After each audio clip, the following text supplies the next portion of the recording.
Well, folks, a self-defense event happens in seconds. And the time it takes to listen to this commercial, your life could change forever. I pray you're never forced to shoot in self-defense, but if you must, then you must be ready. That's why the USCCA exists, because every responsibly armed American should have the training and education to navigate self-defense. And should you ever need it, the 24/7 critical response team is right there for you. To discover more about USCCA, visit uscca.com/GOR. Act now, because the life you save could be your own. uscca.com/GOR. All right, let's go around the horn and start with Gail from San Diego County Gun Owners. Gail, you there? No Gail today, unfortunately. No Gail. No Gail. Where's Gail? I think she's actually working we have a booth at the Spring Fling in San Marcos, so she's probably working really hard. Maybe she'll call in a couple minutes. I know they've already signed up. They've been super busy. They've already signed up like 8 new members today. So, John Becker, thank you so much for setting that up, bud. Absolutely invaluable to San Diego County Gun Owners. Orange County Gun Owners, Heather Hawk, let's go to you.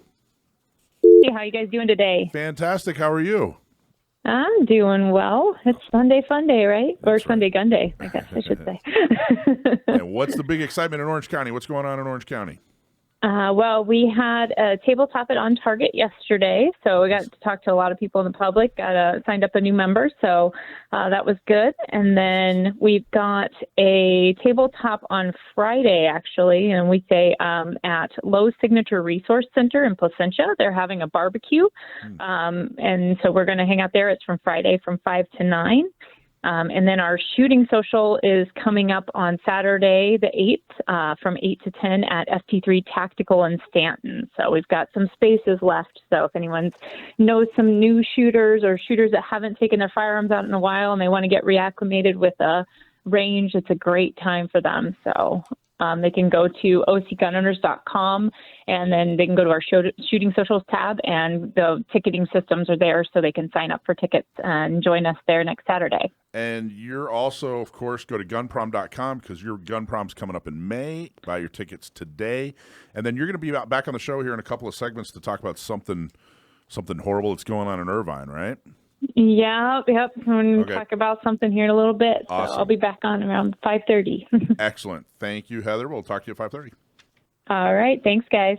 And last but not least, Carla from Inland Empire. How are you? Well, how's everyone doing today? Fantastical. Oh, good. So we had a great shooting social yesterday. We had a steel target pistol competition that was just outstanding. Yeah. A lot of fun. And when that was done, we had an after-action barbecue where we cooked up some hamburgers and hot dogs and sat around and just talked and had a great time and discussed firearms and our favorites and things, our best shot and things like that. That's so awesome. It was a fantastic day. That's awesome. That was all for Inland Empire folks, and I think it was specifically the 10 ringers, or who all was there? Nope, it was open to everyone. Okay, we decided at first we were going to do just members, but we were like, you know what, let's just open it to everyone. Whoever wants to show up, pay the $45 and shoot and eat barbecue, they're welcome. And Shane from DTF was a big part of that, right? Should we throw out a special thanks to Shane Reagan, who's absolutely one of the best instructors I've ever met, and I can't tell you how much I appreciate everything that you do, Shane. I hope you're listening and hear us say thanks and praise you. Yep. Yeah, Awesome. He's doing a great job with all of our shooting socials. He's making it real worthwhile to come to a shooting social. Our next one, actually in May, is going to be a defensive encounters course for the members. So that's going to be a lot of fun. Excellent. Fantastic. And okay. Saturday we have a tabletop coming up at Warrior One. So come on down to Riverside Warrior One and say hello. We'll be out there. It's on Kansas Avenue, Suite H in Riverside. Awesome. And go to inlandempiregunowners.com for more information. Thanks so much. We're going to go. We got Gail. Gail figured out how to use the phone, and she called us in. So Gail. Have a good one, everyone. So, yeah, Gail, Hey. are you having fun in San Marcos? I did not figure out how. I'm out here working, Michael. Okay? Gail, I'm out here working in the field. We are at the San Marcos Spring Fling today. Yeah. And having an absolute blast with the tabletop here. we have managed to garner 8 new members. I saw that. Congratulations. And it looks like we had 5 new ones yesterday at the clay shoot. And Thursday night, we had a great event for 10 ring members where we had a SEAL Team 6 guy come and talk to them. And I think that everybody really appreciated that. I'm going to let you guys talk about what's coming up next because I'm out here and I don't have access. Yeah, So, you're out there working the streets. In charge of that. The woman in the field. Awesome. Well, thank you so much. I am. And, I am reporting to you from the field. It's been a blast out here. People have been very receptive, and we're just having a great old time. Good. Give John Becker a big smooch on the cheek from me for setting all that up and will. working so hard. I will. John Becker has crushed it with this one. That he's the best. Make sure you say it's from It's so Mike, much too. fun. Yeah, from me. It'll make it tickle a little bit to simulate my mustache. All right, now we're definitely moving on. Yeah, we're Weird. moving Okay. on. Things just got weird and awkward. Dave's got a mustache, too, now. saw So, Yep. New addition. Well, hey, you know what? Everybody had a Guys, beard. later, we got bye, Gail. bye. See you, Gail. See you, kid. All right, before we go to a commercial break, I wanted a big, huge shout out here because the Renna case, which has to do with the roster, we got really, really positive news. Last week, the bowling case, the judge came out and said, yep, you know what? The empty chamber indicator and the microstamping, that's totally unconstitutional because it prevents guns from getting on the roster. And it looks like, interestingly enough, the state is going to appeal it, but they're not appealing the microstamp part because even they know that microstamp Sure, they know. is completely And this is ridiculous. just another way there. Hopefully, this will go through because they took the microstamp off. But even better news, similar case with San Diego County gun owners is a plaintiff, the Renna case, that forced the judge to come out and say, all right, let's take a look at this in light of what's going on with Boland. And they basically said that, yeah, this whole thing is unconstitutional. The 3 minus 1, you know, where if you add 1, you have to take off 3. That's And they're saying, unconstitutional. what the heck? You can't do that. The microstamp's unconstitutional. They basically said the whole thing is So unconstitutional. you think the roster may soon be dissolved? Well, here's the thing. I think that They'll keep ARs on it. Well, no, they're not on the roster. Just pistol ARs. But I think what'll happen is they're gonna clean out so much of this restrictive crap to get on the roster that it'll be almost, it'll almost not exist. But there's gonna be some form of the roster. I don't know if that's gonna happen next week, next year, whatever. Yeah. It's still gonna take a lot of time. And then once they do clear out all this mess, so that guns can actually get on the roster, then these manufacturers have to get their guns on the roster, but at least they'll be able to do it for the first time in decades. Yeah. But that's huge. That's huge. Good things are happening. Yeah. I mean, for how many years, Dave, did we come in here and have to report bad news?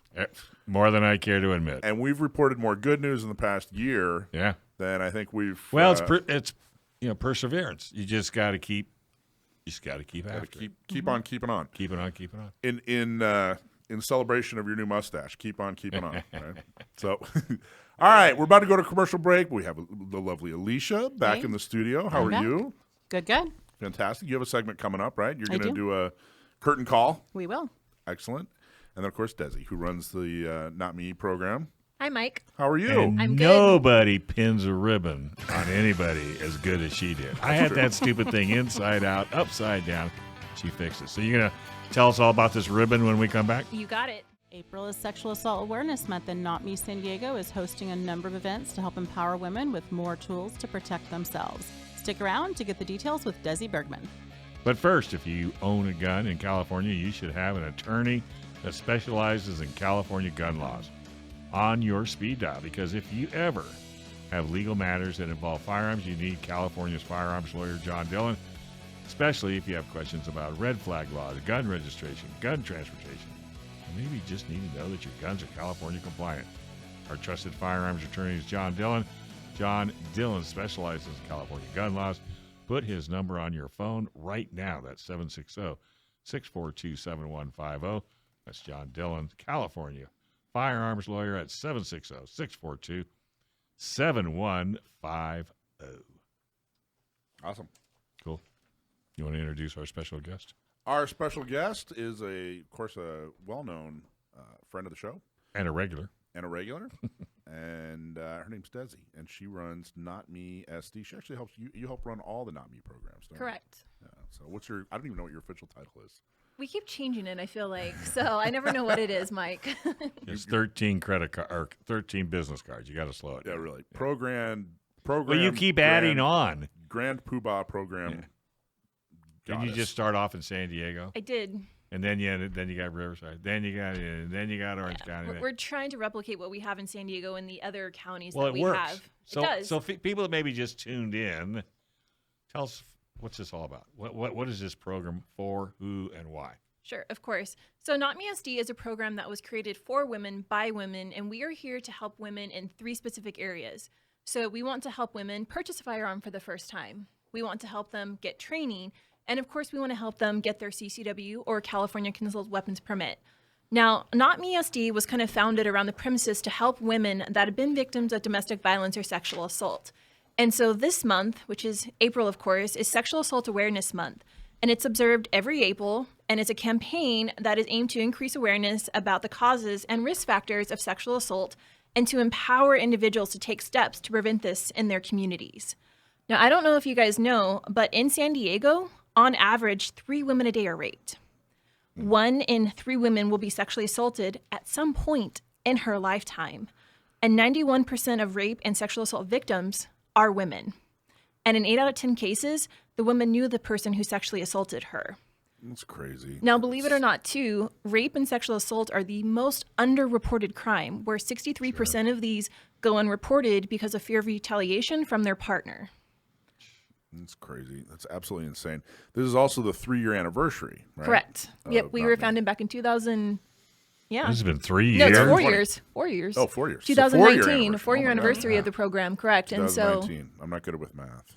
it's okay, Mike. That's why you have me. I can only count up to 2. Did you get any cake? First Amendment, Second Amendment. I didn't get any. No cake. Cake. Oh, we should have a cake. How We come should you have have a a 4-year. cake? What, you don't have have a birthday There guy. should be cake in the break room. I know, there should be cake in the You break don't there's a have a break birthday. room, Mike. No, we have one here. Well, you might, but we don't. We're working on it. Well, congratulations on running such a great program, Yeah. Desi. How many people have gone through the program? In San Yeah, Diego? so at this point, we've had over 800 people actually go through the program. So it was a big milestone when a couple weeks ago we actually hit our 800 mark. That was fantastic. My goal, of course, is to get to 1,000 Did by. you have a cake? Mike didn't get me a cake. Not even at 800? No. How about this, Mike? When we hit 1,000, I get a cake. Get a cake. All right. All We'll right. get you 1,000 or a cake at 1,000. A cake with 1,000 candles. There you go. That would probably burn the house down. That'd be a big cake. So, goal's 1,000. Goal's 1,000, right? But for this month, it's a really big month for us, right? Because we really want to bring awareness about what goes on in your community and steps that you can take to prevent this and to really more be aware about your surroundings, right? So I actually came up with this beautiful guide that I have on our website, and you can actually download it if you go to gunownersradio.com/NotMeSD. And this guide is kind of a resource we want to have to give the ladies as a tool to understand ways that she can kind of make herself more prepared in certain situations. So a couple examples about how you can be more aware is if you, in avoiding, dangerous situations, walk with purpose. So if you're out and about in public, walk with purpose, like you have somewhere you're going and know exactly where you're going. Trust your instincts. Now, this is one that I cannot stress enough, that if you ever feel uncomfortable in a situation for any reason, trust your instincts, because there's going to be some reason why your instincts are telling you this doesn't feel safe, right? And another big one is make that sure. little feeling. And when you say trust you, that's that little feeling in the pit of your stomach. Exactly. It's like, I don't know about this situation, Do right? you Like, really want to jump off the roof of this house? Do you really want to do that? yeah. Yeah, So- but no, you're so right. And I don't know why most people don't follow their gut. some people just don't trust it, right? Because they're like, nah, it's nothing, right? But then, Like that's only happened once in their lifetime. and then look what happens after that. Something I bad know, and happens. again, and again. then So- oh my it's like, oh, I shouldn't have ran that stoplight. Oh, and now I just got a ticket, right? So you've got to trust your instincts. And simple things like making sure your cell phone's charged with you at all times, right? Just in case something happens. Don't isolate yourself with someone that you've never, met before, especially for those ladies that are out there going on all these, online dates, right? Mm-hmm. Meet them in public, because that's a situation you can put yourself into that you don't want to. And then when you're traveling, especially like when you're driving, lock your doors when you're in your car, right? Like that's something simple. Like I know a lot And of don't stop for anything. unless it's For gas, anybody, food, right. or anybody. Yeah. If somebody's got 3 kids hanging on their arm and Doesn't they're trying matter. to wave you down, you're going. sure the next guy will help out. Yep. And we never used to have to be that way. I It's used to be known by the highway patrol to stop and help people with flat tires, run out of gas. I mean, they knew me because I did it all the time. Right. I haven't done it in years. I can't do It's not it. safe, Dave. And I'm not worried about me. It's just, what are you going to walk into? Yeah, that's right. You never safe. know, Yeah. right? Crazy. I mean, keep jumper cables in your car, right? Just in Yeah. case something happens. Oh, Man, it's always just have a kit. simple things like that. Or, plan your route and know like what safe places are along your route that you can go to, like police stations, fire stations, right? Or even like hospitals just in case. Like those are just simple things that you can do while you're driving. You know, another one that's a real good one. I don't know if you have it on your list because that's a good list. As an employer, I always recommended no women goes from the business to their car alone. Right. Insist on having somebody walk with you. Right. Yeah. Always walk in pairs. Always walk in pairs. And so many businesses that I've worked at never thought about it. They go, that's no big deal. All it has to happen is once. All it has to happen is once, right? Well, now let's talk about the home, right? So there's a lot of things that you can do just by keeping your home safe. So, of course, lock your doors whenever you get home, right? Make sure that as soon as you walk in, you lock the doors. Even if it's for someone like answering the door, an Amazon package, make sure your doors are locked at all times. A lot of us, unfortunately, we don't own because it's San Diego. Install a security system if you can, or even have those motion sensor lights that will turn on and off if someone's like outside your house. Don't prop your doors. Keep your blinds closed at night, right? Like we don't want any people watching in your house if they can see it open at night. Other simple things you can do is keep cash with you at all times, just in case, right? In an emergency, you never know what's going to happen around here. Establish code words with your family that if you call them and you say a specific word, they know that something's wrong. And have important phone numbers memorized.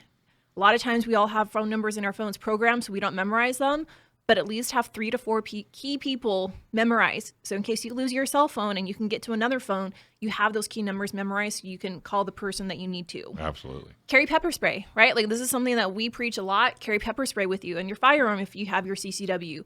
Carry a flashlight. Like these are just little things that you can add to kind of your tool belt to have other things to protect yourself while you're out and about. Being situationally aware, right? Like we'll talk about that more here in just a little bit about things that you can do to be aware of your situation. But let's talk about risks in social situations. When you're at a social gathering, make sure that you're going with people to these social gatherings. Like go with a group, even if it's just a pair. Check in with each other throughout the night. Like make sure you know where each other is at and that there's nothing bad going on. And this is, again, where I can't stress enough, trust your instincts. If you're at a party and something doesn't feel safe, or at a social gathering and something just feels off, trust your instinct. Leave if you need to, or leave if you need to. It doesn't matter. But we want to make sure that you're staying safe at all times. So much of this goes back to just being assertive, which is really, really hard to do for some people naturally, to be Right. assertive. We're taught to be polite. We are taught to be polite. Yeah, and compliant, and you don't want to rock the boat or whatever. But I think that being assertive is something you can kind of fake it till you make it. Right. Like you don't even have to be assertive to be assertive. Yep. You can kind of play the part. Just keeping your chin up and your eyes open, your head on a swivel. Makes you, like you were saying, walk with a purpose. Yep. And those kind of things. But that assertiveness is kind of the foundation of so many of these things. Correct. Even the ability to trust your instincts and listen to that voice inside is really being assertive, because if you're not listening to that voice, if you're not, trusting that pit in your stomach, it's because you're not being assertive externally. Correct. Someone is telling you, hey, do this, or hey, let's, whatever. And you're going, I don't want to rock the boat. No, be assertive. Hey, you know what? This doesn't feel right. But again, you don't have to be, even if you lack confidence. And I think if, a lot of us. Fake it till you make it. Exactly. Fake it till you make it. Fake it till you make it. Another thing, too, that we always like to talk about, too, is let's say you're at a bar in a social situation and someone offers to buy you a drink. For us ladies, that Never happened. It's never so happened far, to me before. 47 never years, happened before. never happened. But Never go happened ahead. before. But if someone offers to buy you a drink, either say no or walk with that person to the bar and watch the bartender pour it. And if you have to leave your drink unattended at any point in the night, get a new one, right? Because you want to make sure you can avoid, certain situations where someone might roofie your drink or, do something to it. So making sure you're very well being aware of your surroundings. Make sure you're aware of who's around you, what's in your drink, what's in your food, right? Like That's the last thing we want something to happen is for you just to not pay attention to your drink and all of a sudden something gets slipped into it, right? Like it happens more not than we would leaving think. home. It's extreme. It's so ridiculously common. It's very common. Particularly in like party places like The Gas Lamp Quarter. like Gaslamp or Las Vegas or whatever. Unbelievably common. That's why I don't go.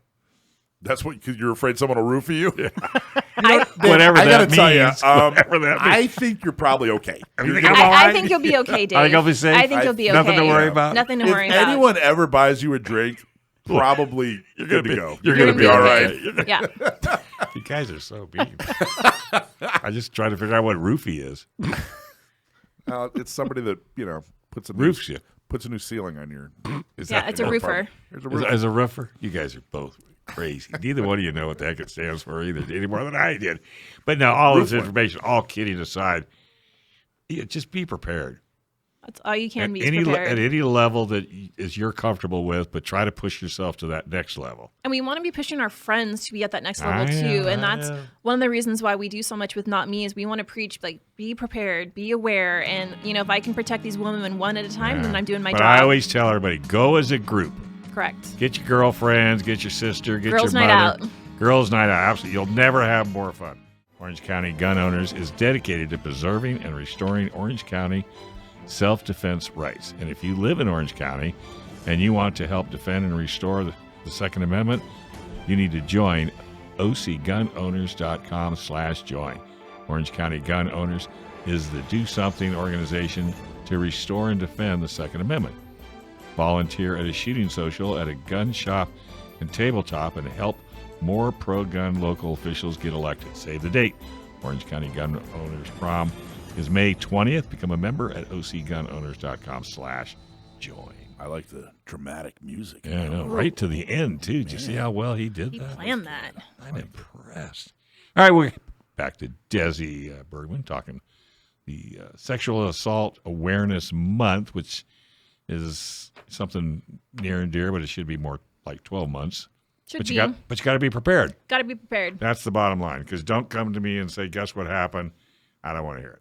Unless Because I would have said, take one of my classes. Exactly. I mean, and what would you say the percentage stay as ambassadors? I would say it's not a huge percentage that come back and be ambassadors once they go through the program. I've definitely had a handful, but I would always love to see more women come back. And But you also have referrals for the ones that have already taken it. Of right? course. Out of that 800. I mean, that's what's important. I mean, if you had a massive budget, I don't know who runs this company, but if you had you could have billboards, you could have that would be you. I was going to say, it would be that guy right over there. Would it be that guy right there? Let's paint it on the side of your Jeep. We'll put a teal, star on the side of your Jeep, Mike. That. Yeah. What is this that you so eloquently put? Yes. You wouldn't give one to Mike. Yeah, dude, He has it right here. Well, He how just come you're hasn't not wearing worn it? I don't put a hole in my shirt.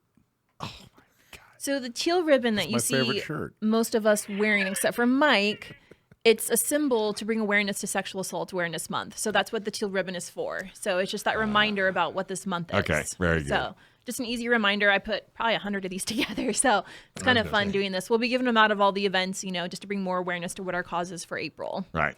So April, again, it's Sexual Assault Awareness Month, and Not Me SD, it's doing our part to help empower women with more tools in our tool belt to protect ourselves.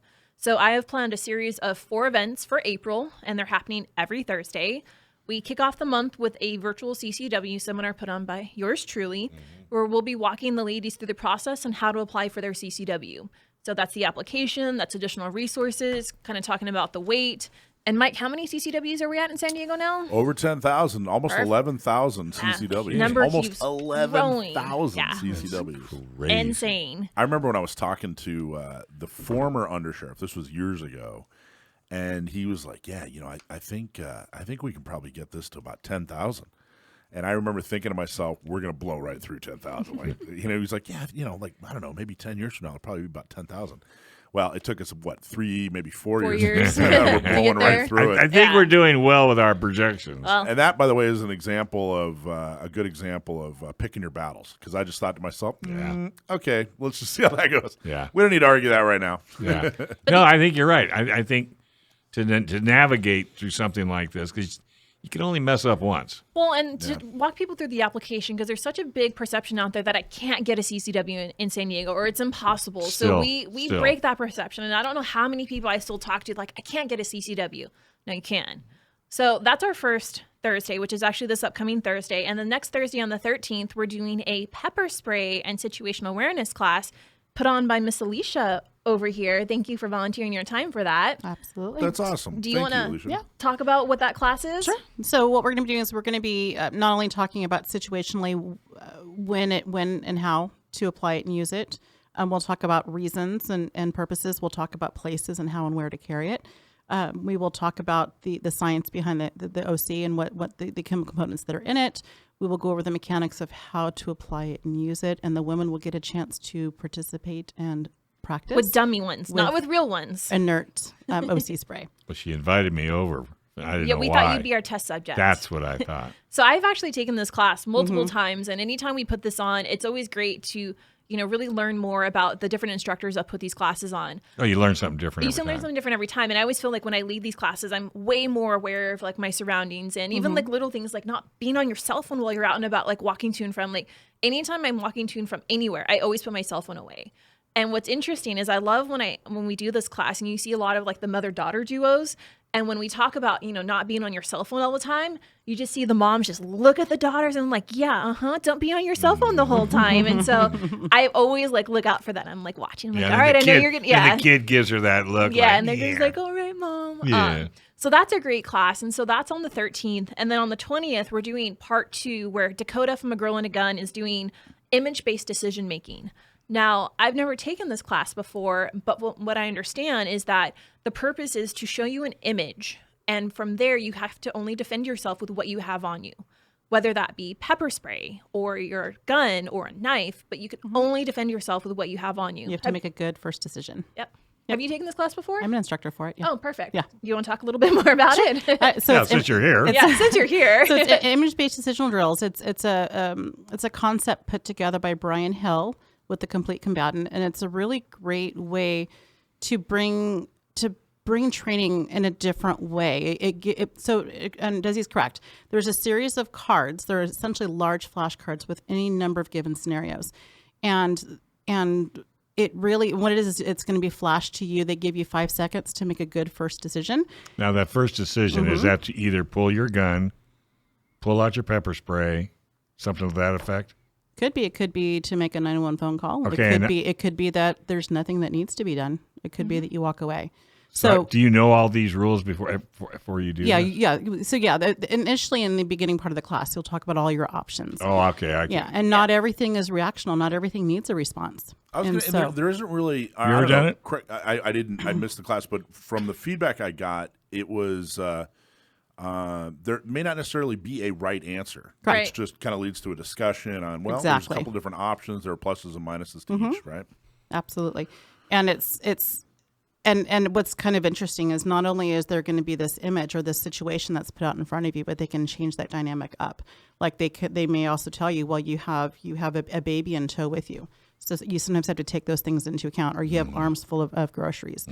This situation happens while you're in your vehicle, whatever it may be. So it just really gets you thinking, kind of in a specific way. If something were to happen, what would I do? Yeah. What would I do? So this is a great class. And again, this is a series of our trainings that we're doing for NOTMESD for Sexual Assault Awareness Month, right? Like we want to give as many tools as we can to these women to empower them. Sure. And then the final event that we're doing that I'm really excited about is we're doing a cocktail hour with our new sheriff, Kelly Martinez. So she's going to be going over current state of affairs of sexual assault, what measures are currently being taken, what to expect when an incident occurs, and additional county resources. So I'm really excited to hear from our new sheriff, like what she's got going on and what her and her team are helping. When is that? That's on April 27th. Where is it? It's at Elijah's Restaurant here in Claremont. So if you want to attend, you can definitely sign up on our website. It's there. It's open to all of our members and special guests. So we're trying to get a good amount of people there to show support. Sure. But Kelly, definitely. She's a great lady. You got to come. She's a great lady. I know San Diego County gun owners, we helped get her elected, of course. So she definitely appreciates what we do in the county and, of course, what NOTMESD is doing. So I'm really excited to hear what she has to say and what her and her team are doing, because honestly, I don't know. I haven't done enough research to understand what she's doing in our community, but it'll be great to hear from her, and I think she's going to draw a pretty good crowd. Right. I'm going to miss it. Yeah, Pardon? you're not going to be here. I'm going to be in Colorado. Yeah. What are you doing in Colorado? I'm going to the Girl in a Gun conference out in Colorado. Yeah, so I'm there's doing a a week-long few. shooting. John Korea will be there. It's a lot of fun. All the funsies will be there. Yeah. Yeah, there's I'm working with John Farnham. Who's John Farnham? He's an old school NRA instructor who's been around for a long time. Does she have a Gun Owners Radio shirt? Who? Ooh. Alicia? Ooh. I don't know. What do you mean you don't know? I will have to. Do you? Well, let's ask her. Yeah. Hold on one second. Hey, Because you Alicia, need to advertise while quick you're question. back there. I do. Yeah. Do you have business cards? I do not.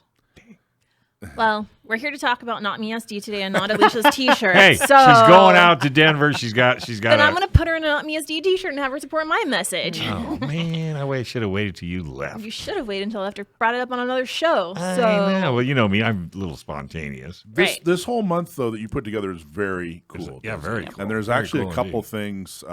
There are a couple of cool announcements that are going to happen in April regarding Not Me that we can't talk about yet, but it's going to be a very, very good month.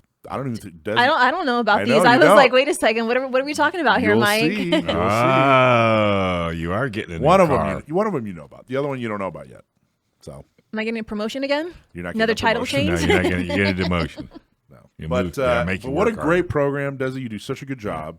Thank you, Mike. I think I've get nothing but positive feedback. Yeah. I mean, this program is very near and dear to my heart. So right? let's talk about that. Yeah. I mean, did Mike write this all down for you and give No, you on this a pad is- of paper and say, "Here's what you need"? Mike to has do? given me This is the first time I've talked to Desi in 3 months.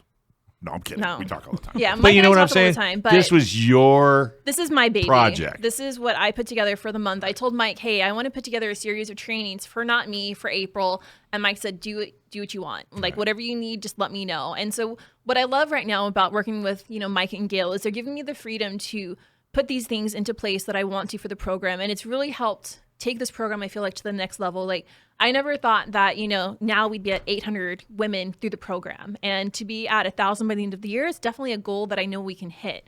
But what's great is this program helps so many women. And when you think about the impact that we make, that ambassadors like Alicia make, I mean, we're making an impact on these women and giving them that confidence that's going to last with them for their lifetime.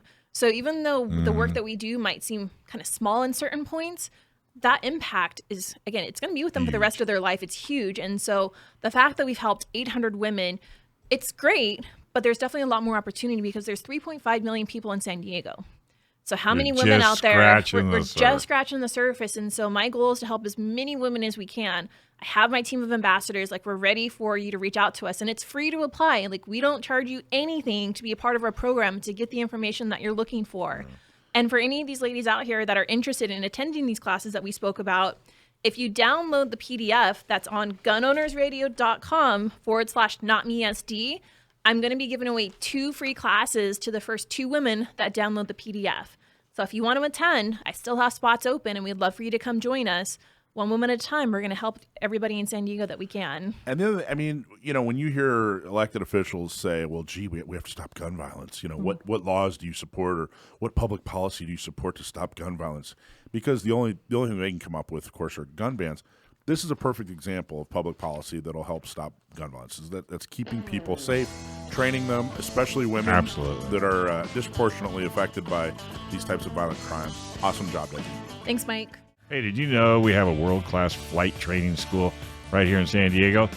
Pilots can fly almost every day, which makes San Diego one of the best places to learn how to fly in the world. Learn to fly with San Diego Flight Training International. Check out this deal. Just for Gun Owner Radio listeners, 1 hour of ground school, 1 hour of flight, actually flying with an instructor, normally $400. For radio listeners, $350. Getting started is super easy.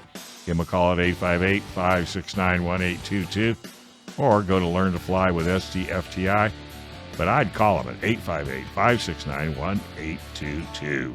Learning to fly. Learning to fly. We got to get somebody. I know we've had some listeners that have gone through this, and we got to get somebody on to talk about their experience because I think it's fascinating. What, learning to fly? Learning to fly through their school through. You should do City that. Flight Come on. one day. Get you in a little Cessna. I flew a Cessna 172 once. Yeah, I did It was too. awesome. Yeah. All right. Okay, so our next guest is Ken Stretz from Stretz Tactical. and the subject is we're going to talk about training under stress. Ken, you there? Yeah, I'm here, guys. Or training under Stretz, I guess is what we should. I knew you were going to say that, right? Well, I knew you were going to the say people I work with at my day job, they'll probably tell you under stress. But, Yeah, you stretch them out. exactly. You know how many times I've heard that play on the I know. I have zero originality here, my friend. It's but it's probably well deserved on my part, to be honest. So. And plus, you got to live up to it, so it's all good. Yeah, exactly. Don't want to let people down. No. So talk a little. Let's give some backgrounds for some folks who didn't hear. I know we've had you on before, but for some folks who didn't hear that interview, just talk a little bit about Stretz Tactical and who you are and where you are and what you do. Sure. So I'm Ken Stretz. I own Stretz Tactical. I'm the guy who can't say the name of my company. Stretz Tactical. But you do it well. That's what you get for making fun of my joke right there. Instant karma. Oh, that was a joke?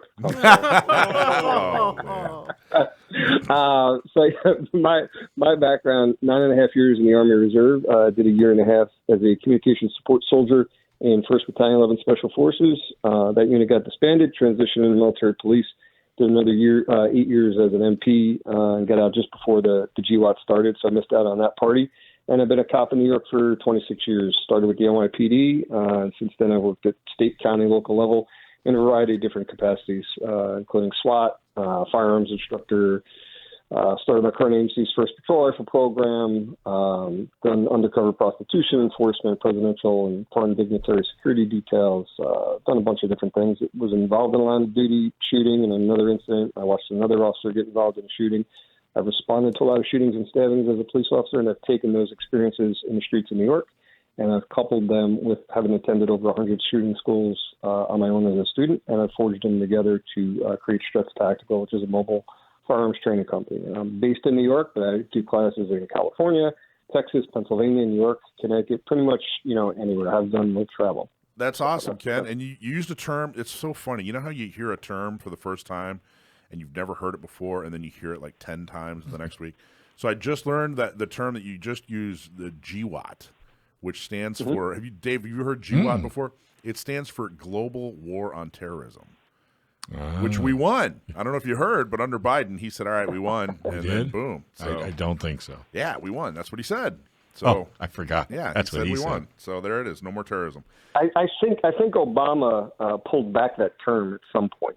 It wasn't politically correct, if I remember right, and that's probably why a lot of people haven't heard of it.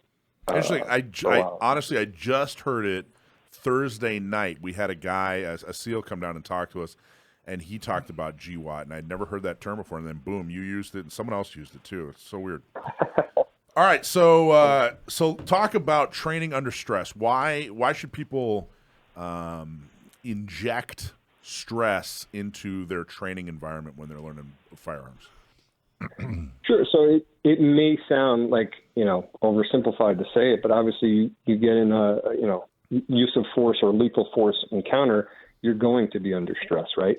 And there's really no way to fully replicate that unless I started shooting at you and they tell me that's illegal, so I don't do that in my classes. So you have to find other ways to learn how to perform under stress, right? So the first one, and before you get to the learning how to train under stress, you got to have a good, solid foundation of the fundamentals, right? So accuracy, weapons manipulation, and by accuracy, what do I mean? So you just got your permit, you've been doing some training stuff. Where should you be on the accuracy piece before you move on to something else? I would say at 25 yards, if you could shoot, say, 5-6 inch group, you're kind of there. You can still hone it in a little bit from there, or you could put an NRA B8 bullseye up and shoot 10 rounds from 25. If you can shoot, say, a 90% or better, I think you're kind of there on the accuracy piece. And from there, work on your presentations, draws, reloads, malfunctions. Once you have that type of stuff dialed in pretty good, now you start moving into the training under stress. So how do you do that? Well, I'm glad not just to interrupt real quick. I'm glad you said that. I think that's extremely valuable. I feel like people try to go too far too fast, and especially, right, Alicia? Absolutely. I think inexperienced instructors are unintentionally trying to show off. So they go, all right, okay, now you hit the target once, you hit the bullseye one time. So now I'm going to yell in your ear and blow a horn and, and pull from concealment and, whatever. Call you nasty names. Yeah, I'm going to call you nasty. I'm going to push you in front of a car in traffic, and then you have to hit the target, So I'm glad you said that. I think that's an excellent kind of guideline for when you should start doing this type of training. Oh, thank you. Yeah. And it's, honestly, it's not just the instructors. We live in the Instagram social media world, and it's an important as a business owner to use social media, get your name out there or whatever. But as far as like students, sometimes it's an ego-driven thing. My buddy Mike, God rest his soul, passed away a few years ago. He reached out to me. I'd worked with his mom years ago at a sheriff's department, and he's like, "Hey, my mom said you're the guy to come to. I think he'd been shooting like 2 years at the time, had never taken a class, and he's like, when is your next advanced class?" And I'm like, oh boy. So I didn't want to insult him and suggest him taking something else because I knew his mom, and I'm like, all right, here's where it is or when it is. So he comes out to the class. He couldn't clear a double feed, and he was having problems reloading and stuff like that. So to his credit, afterwards, he's like, all right, when's your basic defensive or tactical pistol class? So he realized it after the fact. So I give him credit on that. But so it's not always the instructors and how they try to sell the sexy stuff. Sometimes it's our own egos, right? We're ego-driven creatures. So once you got those basics down, simple things like getting a shot timer, right? So you can go online and you can spend $125 on a shot timer. Or they have cheap apps you can get on your phone and use as a shot timer. And what that does is it gives you a start time and an end time, and you can adjust them. And you can go online and look at some different drills and some standards out there on one shot from the ready, or one shot from concealment, or a bill drill, which is 6 rounds in under 3 seconds at 7 yards. You can look at some of these drills online and just practice them yourself, or you could take a class with somebody like me. Like I have May 20 and 21. I'll be out there in Pala, California for a 2-day advanced tactical pistol class. We'll be doing a lot of drills on the shot timer. So something like that. Physical duress is another one. You can run around the range. You can grab kettlebells if you got kettlebells at home. And I know sometimes some ranges are limited, so you obviously got to have a gun club or a range that'll allow you to do that. But you can bring your kettlebells to the range and go down by the target line, run up, grab the kettlebells, jog down, jog back up, and then draw and fire under that physical duress. Because that simulate, because when you're stressed, whether you've been moving or not, when you're stressed, you jump up and boom, you jump out of bed because someone's broken into your house, right? Now your stress level is up. Sure. All the same things happen to you, or very similar things happen to you, as when you run a half mile or sure. do you exert yourself.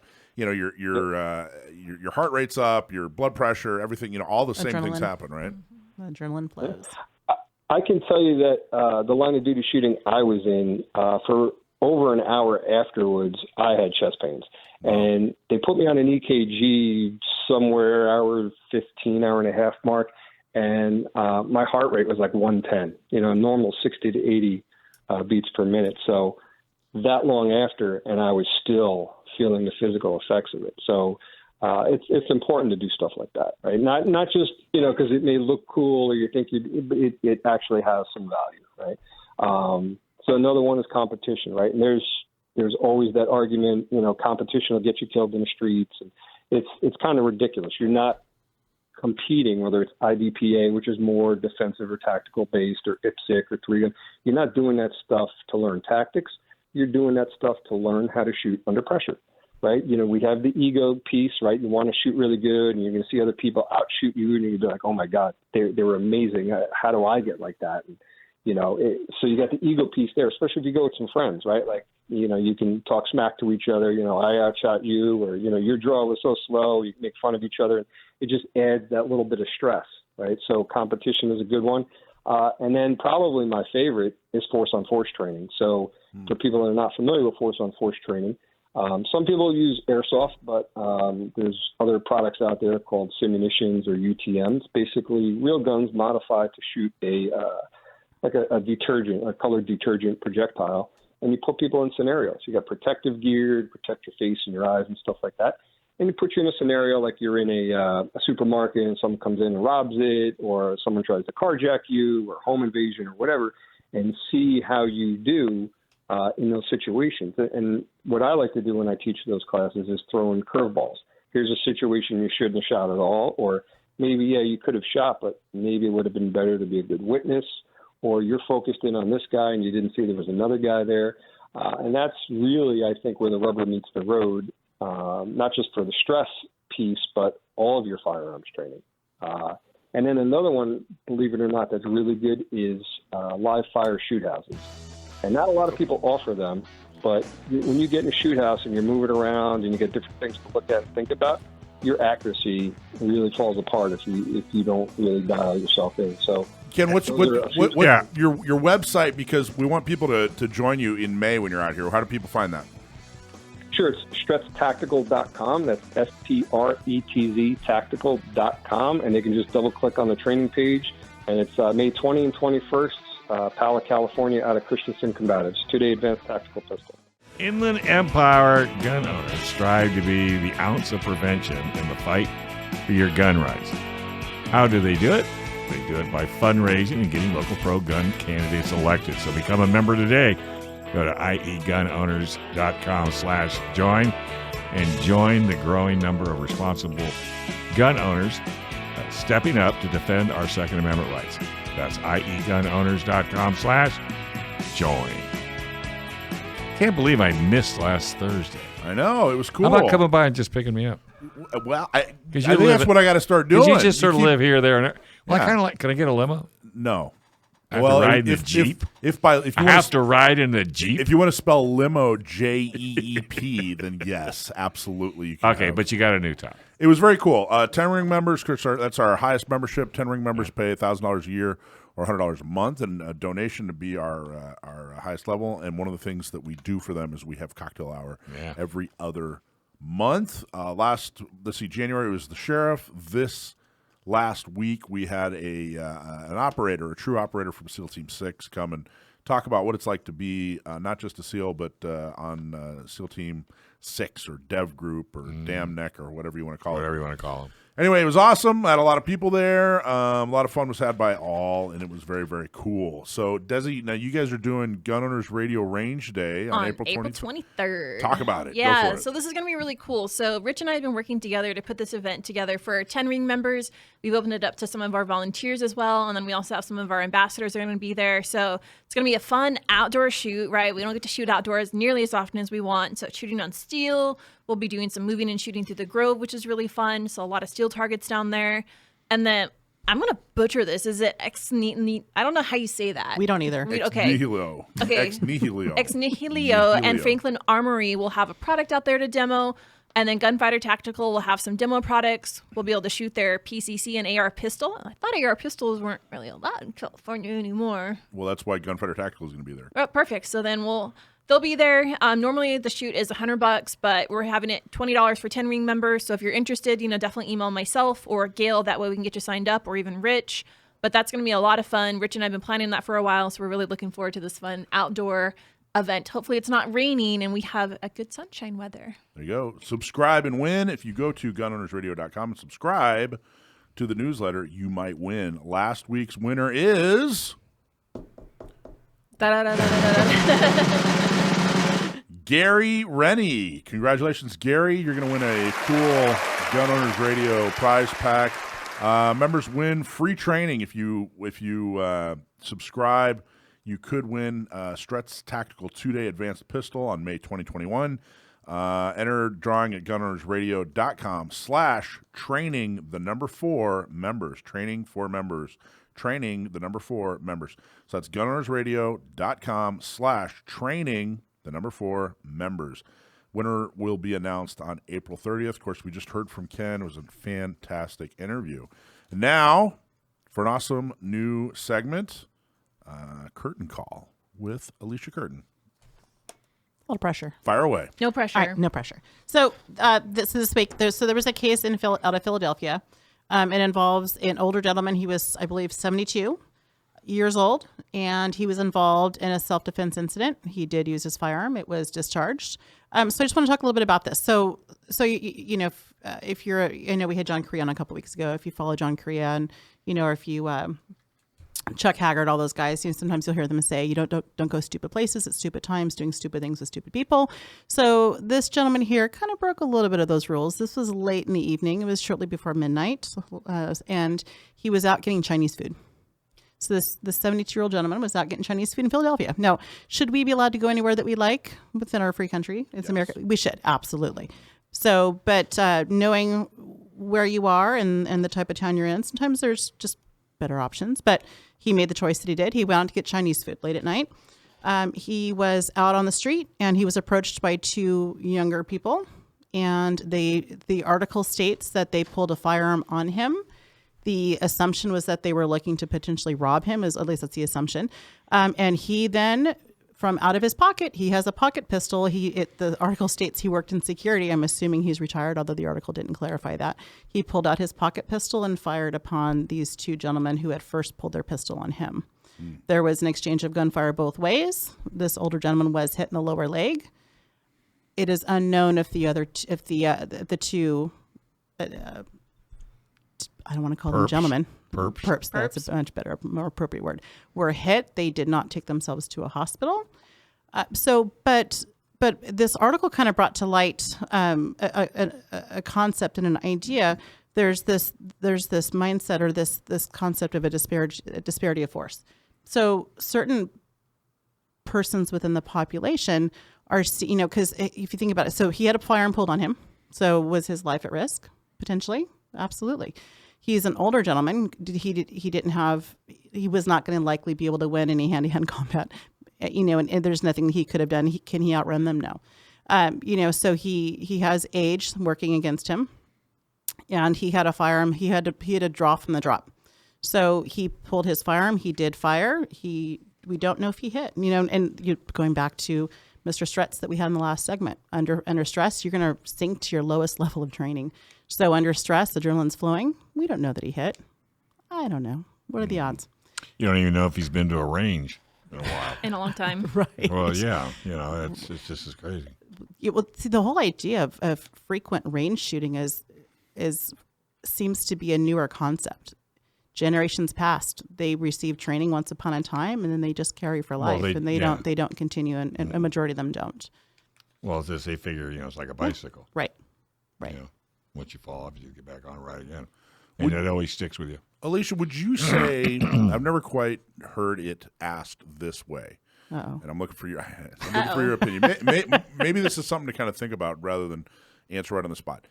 Is there a different standard for brandishing and actually using the firearm? Yes. So talk a little bit about that. So, So when it comes to brandishing,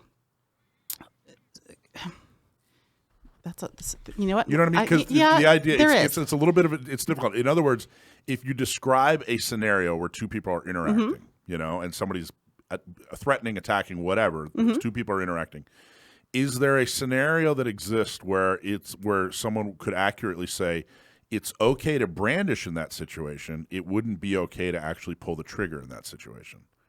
It's kind of a tricky question, isn't it? So morally, yes. Legally, it's pretty cut and dry. Yeah. So it kind of depends on what perspective you're coming from, and every state has a different law surrounding brandishing. Wouldn't pointing at it at the target have a lot to do with brandishing versus? And then, Well, and brandishing doesn't necessarily mean you're pointing. No. That's what I'm saying. You're waving it all over the place. Brandishing, you could simply lift your shirt and just show that you've got a grip sticking out of your pants. Yeah. It doesn't mean that you even have it in your hands. As in Fargo, are we understood? Are we clear? Are we clear? Blood's all rolling down his face. I love that movie. Wood chipper. Yeah, I can't start my name right in the wood chipper. If you brandish wrong, you're going to go right in the wood chipper, my friend. No, so what would be the point in a court of law? Is that what you're thinking? Well, I just think that it's important to understand that if you are brandishing, if you're going to pull, you can't do it. You're basically have made the decision that, hey, my life is in danger and I'm using lethal force. You know, it's not just kind of waving around going, hey, I got this gun. Hopefully, Better now, stay over there. Hopefully, if you brandish in some manner, it will stop the attack. And then you'll make a different decision at that time. You'll stop your attack. But if not, anyway. But the moment that you made that decision to brandish and to pull it, you better already be justified. Yeah, Otherwise, you're legally in trouble. That's exactly the point right there. That's when you call Excellent John job. Dillon. We should roll it into a John Dillon commercial. For sure. Coincidentally. It sounded like one, to be honest with you. Hey, a lot of companies waste an enormous amount of money on marketing. And the design's good, photos are great, but your website just looks bad or looks good on your phone. But it's not getting any customers. Why? Because you don't have the words that make people buy. But now you can fix that with Sage Tree. Sage Tree can help you find the words that make it easy for your customers to understand what you do and how to buy from you. Stop wasting money today and schedule a call.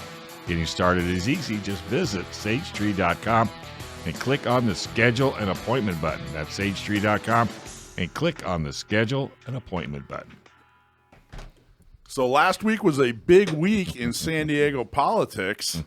I don't know if you heard. Wait, what happened? Yeah, really. Oh, yes. And I wanted to talk about it. I really wanted to make a few points and spell this out.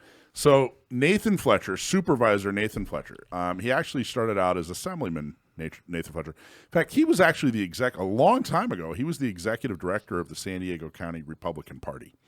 And then he got into the assembly. He wanted to run for, as a Republican, and he wanted to run for mayor against Filner, back when Filner and Carl DeMaio and Bonnie DeManis all ran for San Diego mayor. And the Republicans endorsed Carl DeMaio, rightfully so. Carl's fantastic, and he had been working so hard. And Nathan threw a fit, left the Republican Party, became a Democrat, left his Republican wife, found a Democrat wife, and here we are today. So he ran for and won as county supervisor, took over the county board, and has been up on his high horse ever since. So won re-election handily. And what happened was last week, Wednesday, he tweeted out and said, hey, I'm not running for state senate anymore, because he was going to run to be a state senator. Because I want to deal with issues, personal issues, having to do with PTSD when he was in the Marine Corps, having to do with alcoholism, having to do with unresolved issues from when he was growing up. Now, I got to tell you, so many people said, oh, my gosh, politics aside, we're so sorry. Boo-hoo. Yeah. Well, and, sincere. And that really does truly show how compassionate people are. And I think that's wonderful.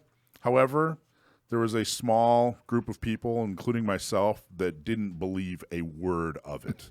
Immediately, okay, something is huge is about to come out. Something's amiss. And he's getting out in front of it.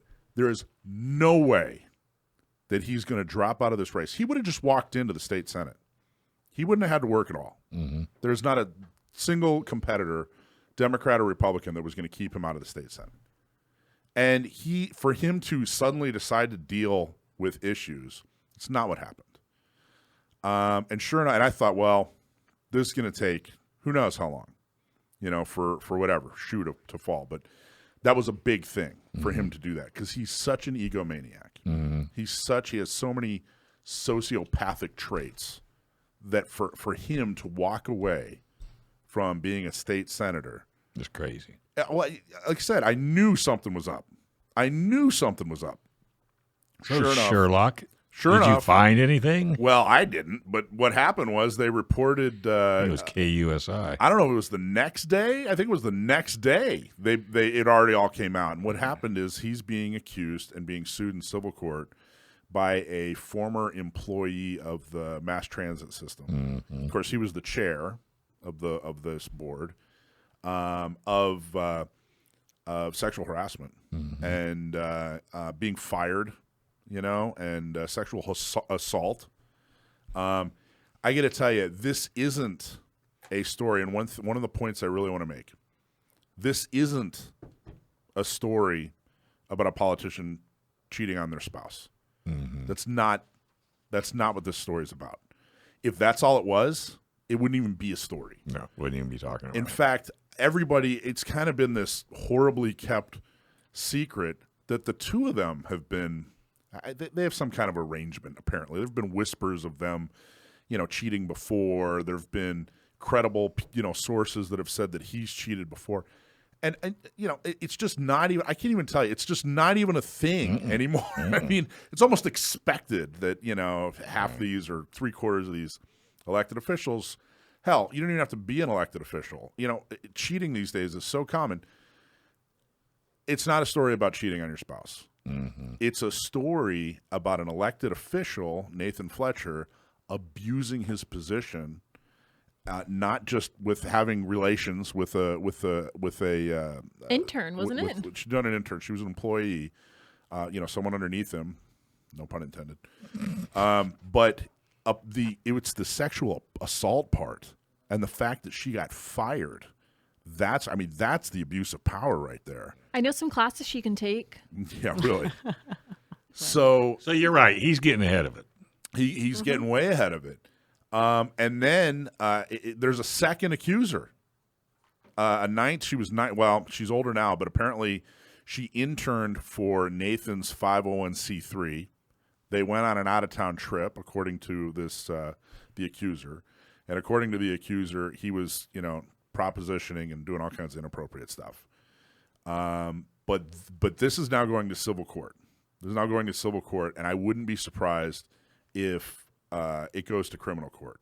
And that forced him to announce that he's actually stepping down from the county board.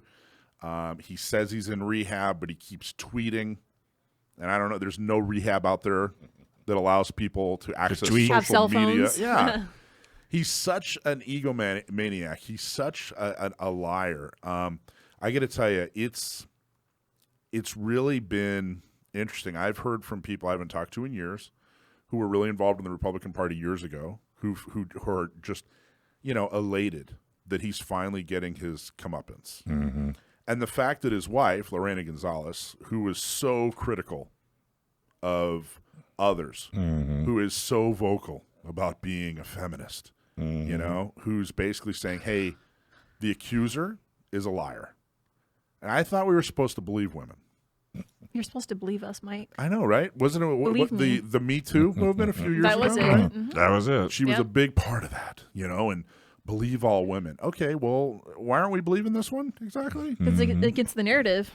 That's why. Absolutely ridiculous, completely and totally believable. It's not unbelievable in any way if you've spent any amount of time with Nathan. And it's all going to come out. It's all coming out. It's all. I mean, you could get ahead of it all you want, but it's still going to smack you in the face. And the idea that now, my understanding from credible sources and people around him is that after his time in the Marine Corps, he did have some issues that were probably looked a lot like PTSD, and he definitely had issues with alcohol. Mm-hmm. And that's about as much as I know. Right? I can't diagnose. I don't know. Right. But nobody who knows him, nobody who would look at this thing and really look at the facts and look at the accusations and look at the behavior, nobody would fall for this one. Well, nobody would say, well, gee, the only reason he's doing these things is because of the PTSD and because of the alcoholism. He is clearly and horrifically hiding behind legitimate struggles that people have. I mean, to basically say, hey, you know what? My bad behavior, it's PTSD, so, you can't criticize me. It's, I get to deal with it. I get a pass. Take ownership of it, man. Exactly. I mean, this is, akin to stolen valor. It's a slap in the face to the veteran community. It's a slap in the face to anybody that's dealt with any kind of PTSD. It's not an excuse. It's nowhere near an excuse. And for him to hide behind it and pretend that this is valid and pretend that, it makes it any different is horrific. Because he's a public figure. That's why. They're separate set of rules, right? Because he's doesn't an apply to elected him. official. Nope. At least So that's what he thinks. One of the things we're going to do this week, because we don't think that people should be allowed to live by, there should be separate sets of rules. Even though, we're heavily supporters of of course, CCWs. That was our one of our big victories in San Diego. And we're completely against the idea of gun violence restraining orders. The reality is someone who is accused of the crimes, someone that's involved in the situation that he's involved in, someone who's made the admissions that he has, two things would happen. They'd lose their CCW, and a gun violence restraining order would be exercised against them, right? If you are Dave already sees where I'm going. I know where you're going with this. So he said, hey, look, I'm mentally unstable. I'm so mentally unstable. I'm stepping down. That I have to step down from a race that I would have walked right into, right? This state Senate race. So he's coming out and saying, hey, I'm mentally unstable. I have to go to rehab. I have to, get counseling and therapy, number one.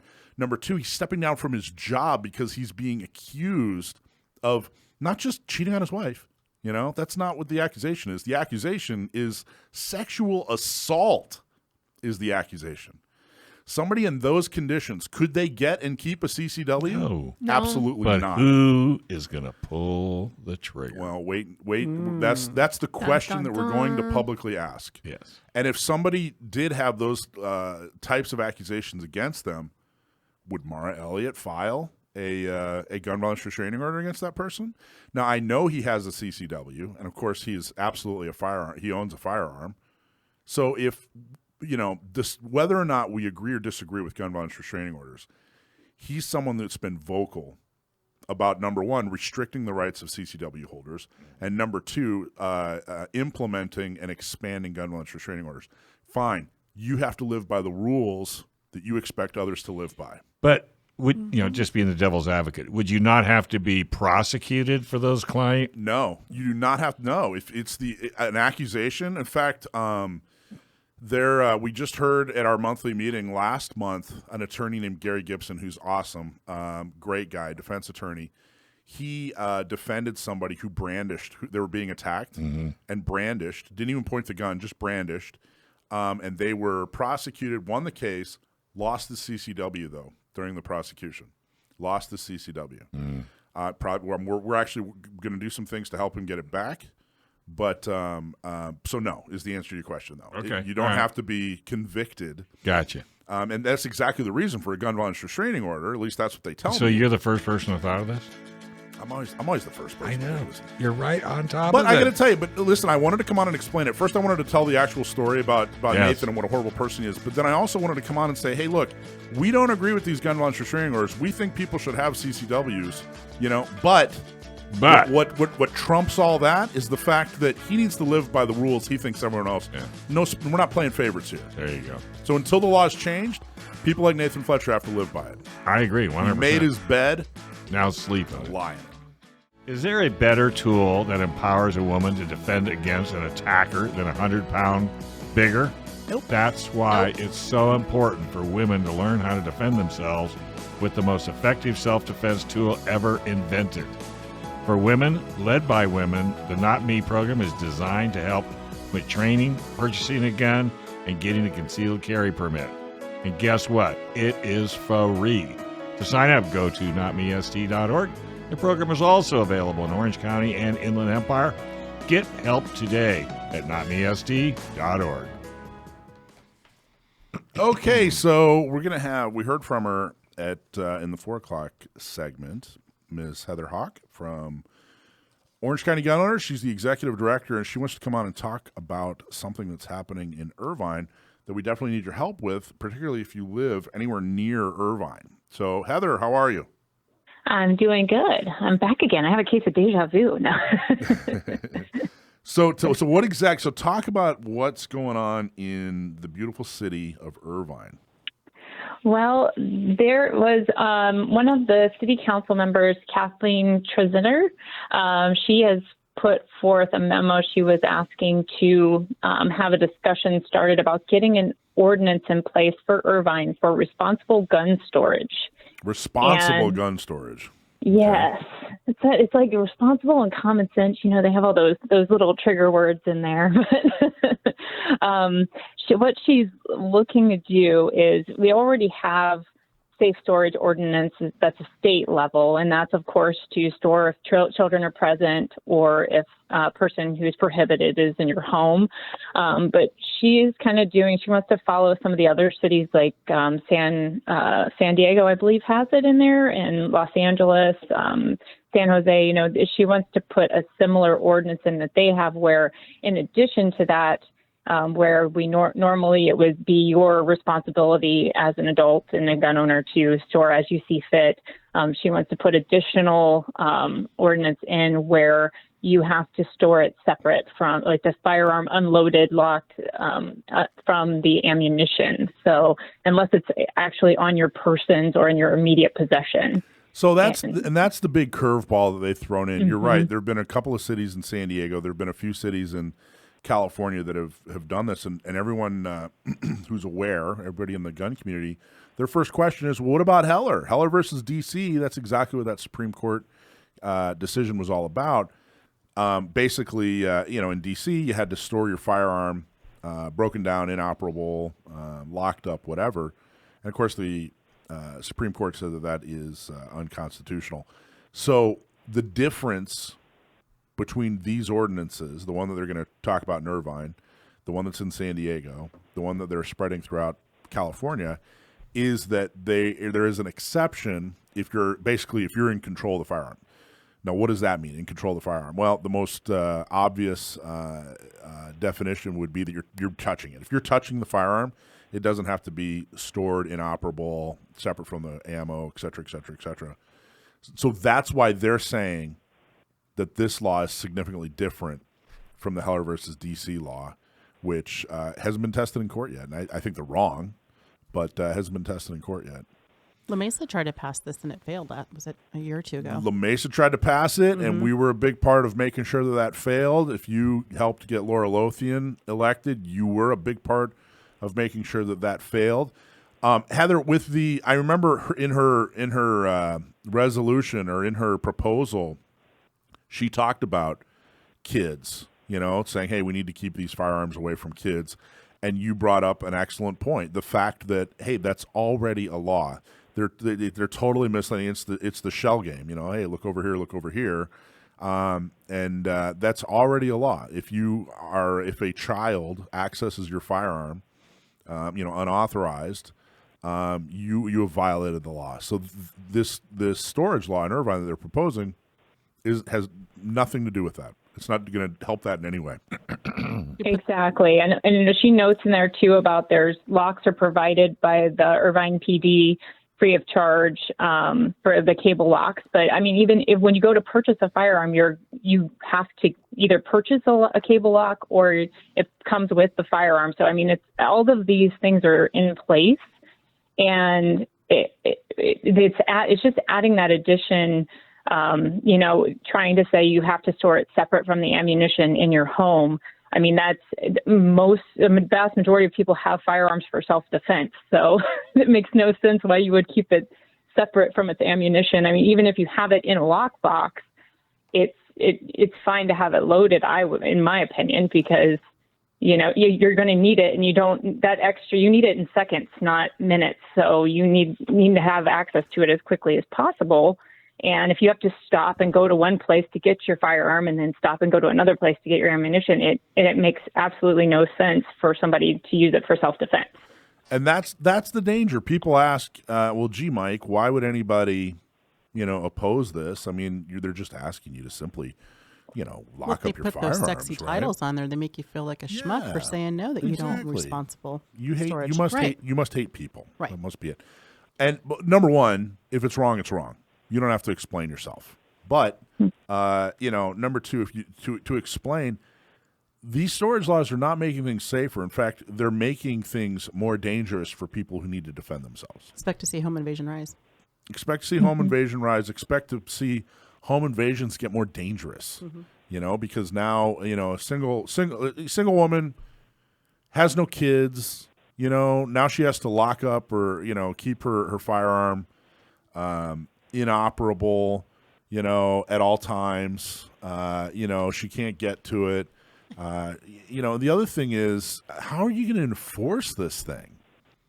Are we sending cops door to door to make sure? Come knock on my door. Yeah, right. I mean, it's absolutely ridiculous. And I'll tell you what happens with these kinds of, vague enforcement laws is, let's say somebody is sneaking around in her backyard and she does call the cops. Cops show up. Well, there's her gun sitting on the nightstand. Boom. That's how it gets enforced. That's how it's that kind of, or there's a medical emergency, something like that. Ambulance shows up, cops show up. That's how it gets enforced. That's the kind of, it does a lot of damage to people who just want to exercise their right, just want to be safe, and just want to protect themselves. Right. It's turning victims into not just victims of criminals, but victims of bad public policy, and that's not right. Exactly. And if you even look at the memo too, she kind of shows her colors there, because she mentions the other cities, but she says Irvine would be leading the way as the first city in Orange County to have such an ordinance. So in my opinion, reading that, I feel like it's not focusing on the true, like, being safe and safe gun handling. We want to be the first to say that we put this in place, but you don't really look at what it does and how it affects your city members, the people who live, your residents, as a whole. So it's not just Irvine as well that'll be affected, because that's going to, if it doesn't get stopped now, it's going to spread. Exactly. Which is exactly what's happening. Yeah, it's spreading. Okay, so when is this happening? When is this actually going in front of the city council, Heather? So she had it as March 28th, but they had too full of an agenda to put it on there. So they are moving it to April 11th. And that's the next city council meeting. So here in, not this coming Tuesday, but the following Tuesday, I am waiting for their agenda comes out the week prior. So this Tuesday on April 4th, the agenda should come out. I'm going to send out a call to action via our emails to get it out to our members. Anyone who follows subscribes to our newsletter, we'll get it out there and ask them to also share it. But I'll put the details on how people can help. So they, most importantly, if they are residents of Irvine or Orange County and they can make that meeting, the meeting starts at 4, but they won't hear public comments or go into that part of the agenda till 5 o'clock. So after 5 o'clock, if they can come and they want to speak, or at least just be there to support, that would be fantastic. If they can't make it to the actual meeting, they offer a Zoom option. So I'll send that information out as well. This can all be found on the City of Irvine website too, under their city council information. It's a little tricky, and the website, it takes you to a different link. So that's why I'm going to kind of put specific instructions in the email for everybody. But they can join a Zoom call, and they can also speak via Zoom. You can also add e-comments before, so prior on the agenda, or you can do it during the meeting. There's 2 options there for that as well. Okay, so this is your opportunity, especially if you live in Orange County, especially if you live in Irvine. This is your opportunity to make your voice heard. Also, by the way, dirty little secret here, you can show up to any city council meeting, any city council meeting, and speak, whether you live in the city or not. Any city council meeting you attend, you do not have to tell them where you live, no matter what they say. It's required. Wrong. It's actually illegal to require that. So they can say, well, gee, we need to know. You got to tell us. No, you don't. You don't have to tell them your real name. You don't have to tell them where you live. So you can go get your 3 minutes at any city council meeting, no matter where you live, anytime, and you don't have to tell them. Don't let them bully you into saying, well, I don't live in this city, so that they can disregard your opinion. So that's important, not just for this one, but for every city council meeting. You can go talk at any city council meeting you want. You don't have to tell them your real name. You don't have to tell them where you live. And you shouldn't put fake names. Well, I mean, you can do it anonymously. Michael Schwartz. Well, I mean, I would everything you do be respectful. So don't tell them your name's Mickey Mouse or whatever. Just tell them, I'm just going to go by Bob or whatever. I live on the streets. I choose to be anonymous. Well, you have to tell us your name. No, I'm actually not required by law to tell you my name, and you are required to let me participate. It's that simple. So, awesome. Are you going to be there, Heather?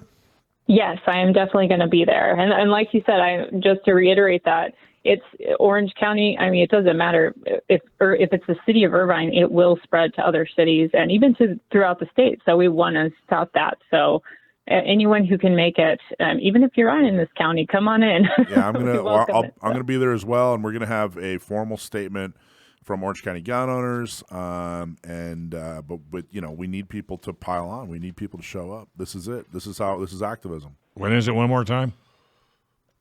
It's April 11th, Tuesday, and the meeting starts at 4, but officially where we start doing comments and more of the public is 5 p.m. So. All right, super. Can you believe, guys, this is show 347. Don't laugh, Alicia. What are What are you laughing at over there? Come on, what do you tell? Now you got to tell us. I previewed the question.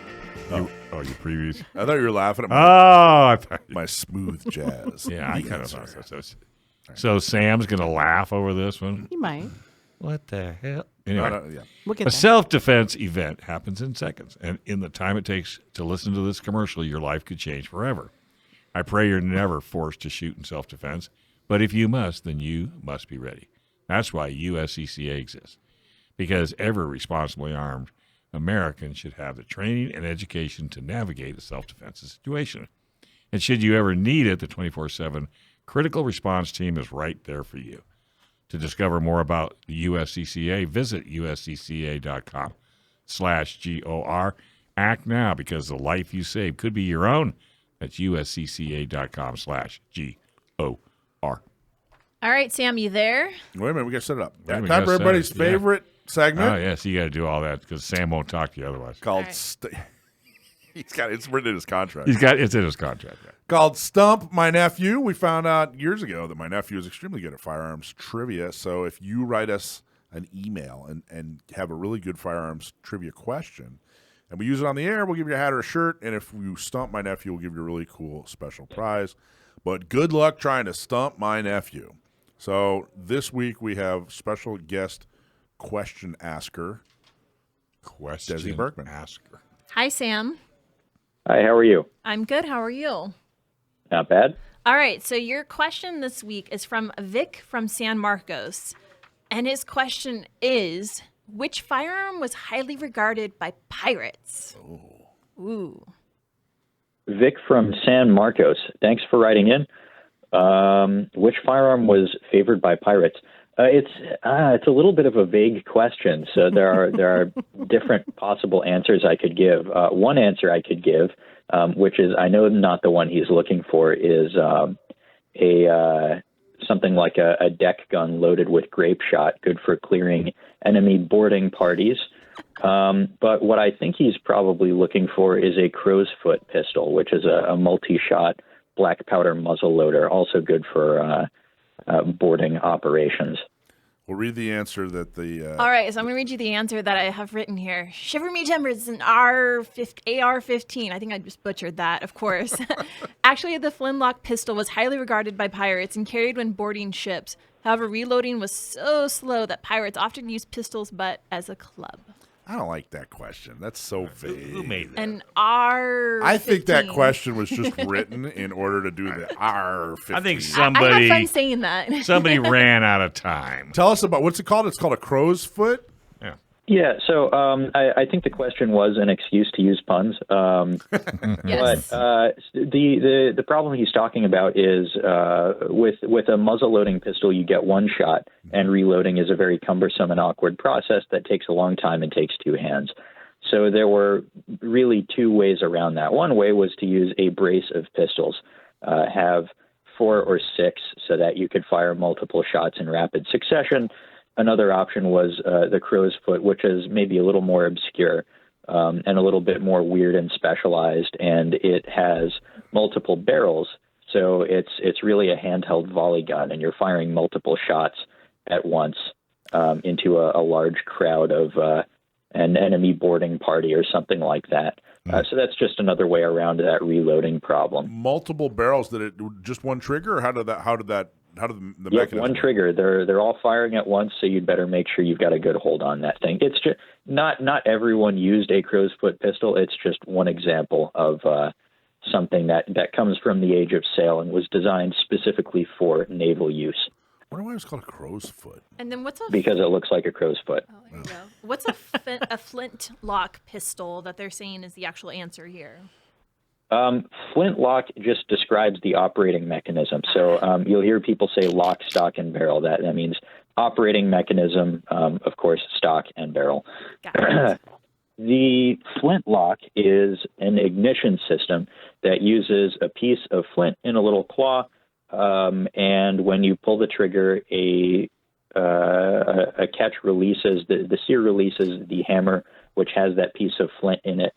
The spring propels it into a piece of steel, a curved piece of steel covering the frizzen. When the piece of flint hits the steel, you get a shower of sparks which go into the frizzen and ignite the powder. And then you have a big puff of smoke from the black powder and a projectile going downrange. The term, Desi, flash in a pan. You ever heard of that term? Mm-hmm. So that has to do with flintlock, right? Sam?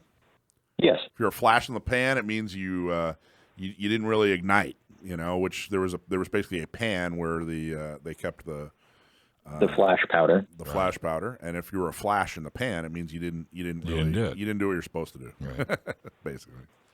Awesome job. I'm going to say you got that right. I think you got it even righter. You got righter than the writer. Vic from San Marcos. Ow. Vic from San Marcos. If you're not happy with that decision, email us and we'll figure something out. Yeah. We'll get you taken care of. We give that question a C for the pirate. Thank you. Nice. He's been locked in there since noon. He's been. I see why. He's been waiting to say that. He's been locked in there since noon. I see why. And with me, no less. Okay, so Sam, what's your latest blog? Tell us about your latest blog, my friend. My latest blog post from this past Monday is titled something to the effect of things I wish I had known before I started reloading. Oh, wow. And this blog post, it does exactly what it says on the tin. I reload at home. I make my own ammunition. I don't make all my own ammunition, just some. It's an interesting hobby, and it's one of the very specialized kind of sub-hobbies within the firearms world. And because it's so specialized and requires a lot of, it's very complicated. There's a lot of stuff you really want to know going in. It's not something you can just jump into sight unseen and instantly be good at. There's a lot of preparation and work involved. So I wanted to make that a little bit easier for some of the people who might be thinking about getting into reloading as a hobby, because it can be fun, it can be rewarding, it can even save you money depending on how you define saving money. But you can't just try it and play at it. You really have to know what you're getting into. So I consulted a good friend of mine who's been doing it for even longer than I have, and I asked for some of his tips that he's picked up. And I put those together in with some observations of mine, and I just hope it's helpful. That's awesome. What's one tip? Give us one tip. Well, one tip that my friend I consulted said was it's more than just a good press.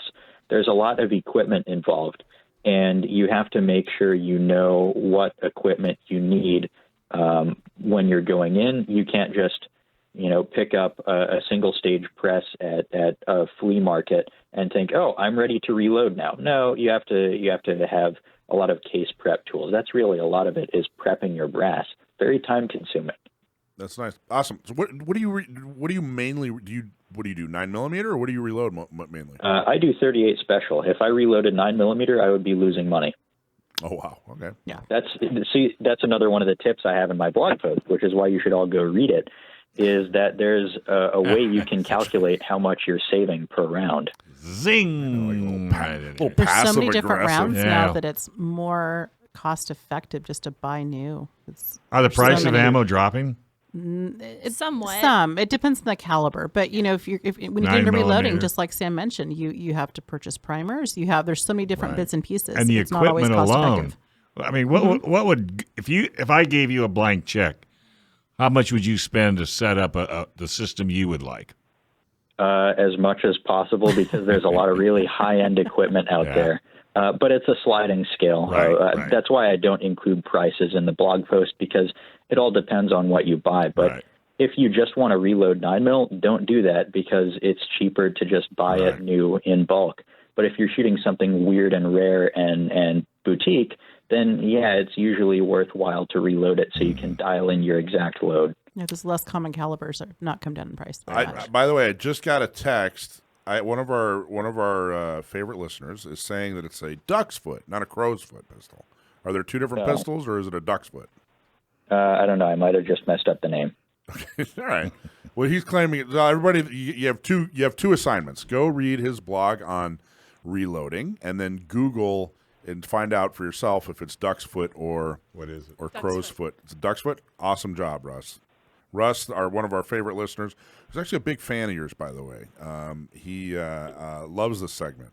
So thank you, Russ, for the correction. Awesome job, Sam. Thank you for the history lesson as always. Good job. I'm going to go read your blog, and Dave's going to go give me a blank check so I can start reloading. So you can start reloading. Yeah. Thanks a lot, buddy. Get some fancy Dylan equipment. Thanks for having me on as always. Good night. What is everybody wanting to check now? Good night, Sam. Thank you. You said it, Dave. Yeah, I know. Said if I gave you a blank check, and I know. the last thing I heard. Not you. I didn't stop listening to everything else. Because you'd have no limit. I've seen your taste in things. But, man, can you believe that show's over already? That's it. That was a lot of fun. Time flies when you're having fun. Having fun.